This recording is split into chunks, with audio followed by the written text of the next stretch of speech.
രാജാ രഘുവംശിയുടെ സഹോദരൻ ബിപിൻ രഘുവംശി ആ ചിറാപ്പുഞ്ചിയിലെത്തി ഈ ബോഡി ചേട്ടൻ്റെ തിരിച്ചറിയുകയാണ് ഉണ്ടായത്. മേഘാലയയിലെ ഈസ്റ്റ് കാശി ജില്ലയിലാണ് ചിറാപ്പുഞ്ചി. അതോടുകൂടി കാര്യങ്ങൾ മാറി.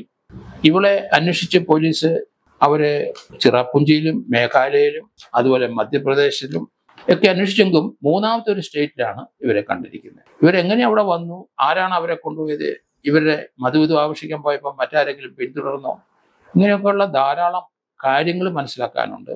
ഏതായാലും സംഭവ പരമ്പരകൾ 3 സ്റ്റേറ്റിലാണ്. ഒന്ന് മധ്യപ്രദേശ് ഇൻഡോറിൽ നിന്ന് പോയവരാണ്. അടുത്ത് മധുവിധു ആഘോഷിക്കുന്ന മേഘാലയയിലെ ചിറാപ്പുഞ്ചിയിലാണ്. ഇപ്പോൾ അബോധാവസ്ഥയിൽ ആവെ കണ്ടത് UP-യിലാണ്, ഗാസിപ്പൂരിലാണ്. വാരണാസിക്ക് അടുത്താണ് സംഭവം. വളരെ ദുരൂഹമായ ഒരു കൊലപാതകം.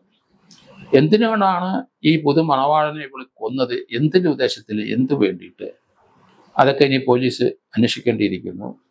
ഇവരെ അറസ്റ്റ് ചെയ്ത് കസ്റ്റഡി വാങ്ങിക്കും. ഏതായാലും 3 ഗുണ്ടകളെ, വാടക കൊലയാളികളെയും അറസ്റ്റ് ചെയ്തിട്ടുണ്ട്. അവർ കുറ്റം സമ്മതിച്ചിട്ടുണ്ട്. എത്ര രൂപ കിട്ടിയെന്ന് ഇതുവരെ വെളിയിൽ വന്നിട്ടില്ല. എന്താണ് ആ കൊല്ലാനുള്ള ഉദ്ദേശം, മോട്ടീവ് എന്താണ് എന്നുള്ള വാർത്തകൾ ഇനി വെളിയിൽ വരാനുണ്ട്.